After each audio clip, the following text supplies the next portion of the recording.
따뜻한 이야기 민약사입니다. 잠이 보약이라고들 하죠. 우리가 하루만 제대로 잠을 자지 못해도 그 다음날 너무 힘들다는 거 다들 아시잖아요.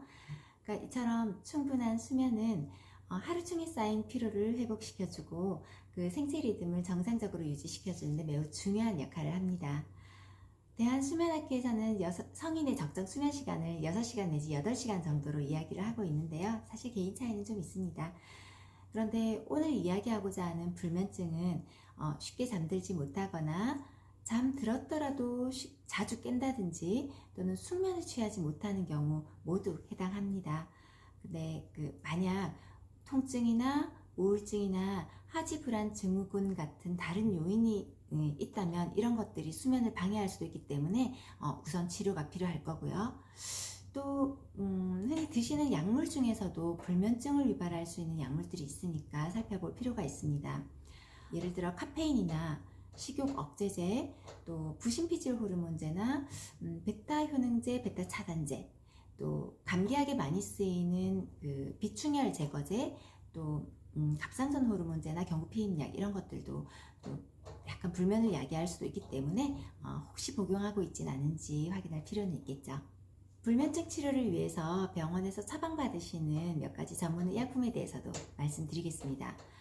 많이 알고 계시는 졸피뎀 있죠? 이 약은 신경 억제를 담당하는 뇌의 가바 A 수용체에 선택적으로 작용하는 약물인데요. 다른 수면제들에 비해서 금단 증상이나 내성 발현이 드물죠. 그리고 또 약 복용하시면 15분 내지 30분 내로 작용 발현이 좀 빠르게 나타나기 때문에 보통은 주무시기 바로 직전에 복용하시기는 합니다. 다만 어지러움이나 낙상의 위험은 좀 주의하셔야 되고요. 또 한 가지 특이할 만한 사항이 복합적 수면 이상 행동이 가끔 보고되고 있습니다. 이건 졸피뎀 복용하시고 나서 운전한다든지 보행 또는 전화통화 이런 본인이 이런 행동을 해놓고는 기억을 하지 못하는 거예요. 좀 위험할 수 있겠죠.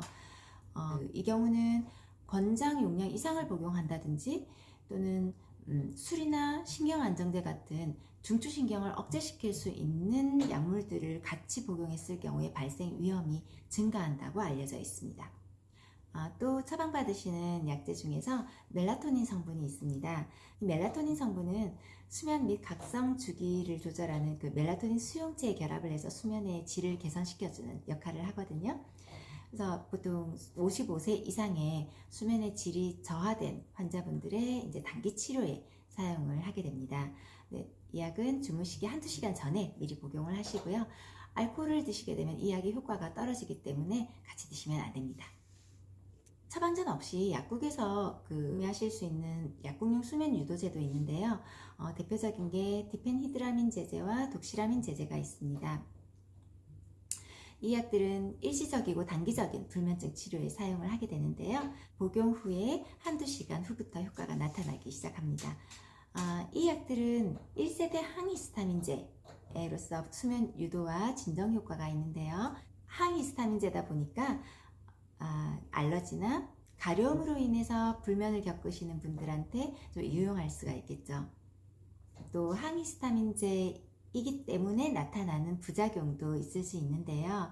대표적인 게 시야 흐림이라든지 배뇨곤란 또는 변비, 입이 마르다든지 또는 다음날까지 머리가 무겁거나 약간 몽롱한 느낌이 들 수도 있습니다.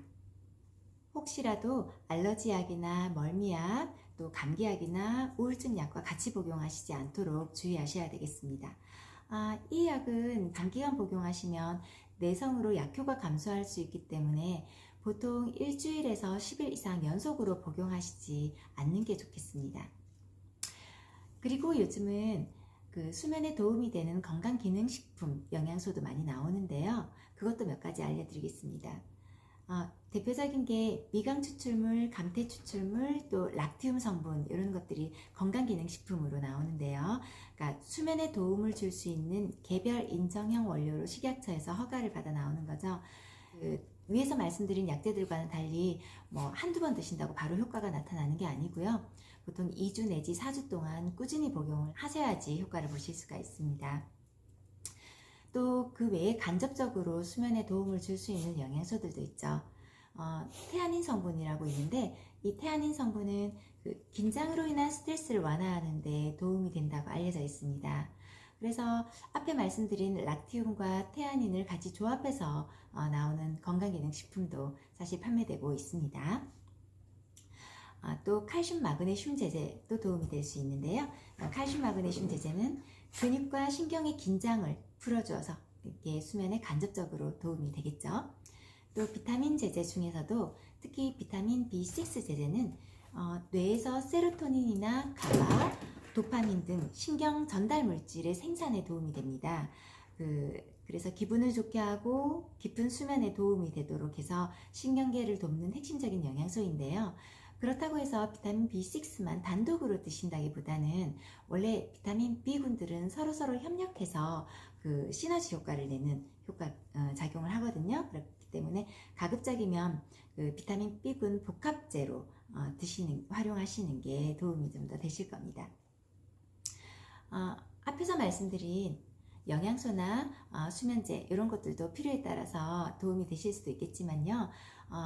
그 올바른 수면 위생 습관이 정말 중요하거든요. 그래서 거기에 대해서도 몇 가지 말씀드리겠습니다. 우선 휴일이라 하더라도 정해진 시간에 잠자리에 드시고 또 일어나시는 게 중요하겠습니다. 그리고 매일 낮 동안은 규칙적인 운동을 해주시고요. 늦은 오후나 늦은 밤에 운동하시는 건 별로 권하지 않습니다. 그리고 낮잠은 가급적 자제해 주시는데요. 꼭 필요하시다면 20-30분 이내로 짧게 주무시는 게 좋습니다. 저녁은 과식하셔도 안 되고요. 또 굶으셔도 안 좋습니다. 우리가 너무 공복이면 또 배가 고파서 잠 못 잔다는 거 다들 아시잖아요. 또 주무시기 4시간 내지 6시간 내에는 술이나 카페인 종류는 피하셔야 됩니다. 그리고 하루 중에 총 섭취하는 카페인 양도 좀 줄여주시는 게 좋고요. 주무시는 그 침실의 어떤 환경도 좀 중요하거든요. 그 침실 환경은 가급적 어둡고 조용하게 온도 습도도 좀 쾌적하게 유지해 주시는 게 좋겠습니다. 온도는 더운 것보다는 약간 서늘한 정도가 낫겠고요. 그리고 잠자리에서는 그러니까 수면 외에 다른 행동은 안 하시는 게 좋겠어요. 그래서 TV나 뭐 컴퓨터, 스마트폰 이런 것들은 좀 치워두시는 게 수면을 취하시는 데도 도움이 되실 겁니다. 그리고 잠이 안 온다고 해서 억지로 누워 계시지는 마시고요.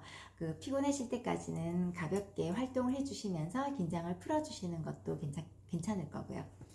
그리고 주무시기 전에는 긴장을 좀 이완시키는데 도움이 되는 활동, 예를 들어서 뭐 스트레칭이나 뭐 요가 또는 명상이나 온수로 목욕하시는 것 이런 것들도 좀 도움이 되실 거예요. 이상으로 말씀드린 뭐 수면위생 습관이나 영양소, 약물 정보 등이 여러분께 좀 도움이 되셨으면 좋겠습니다. 감사합니다.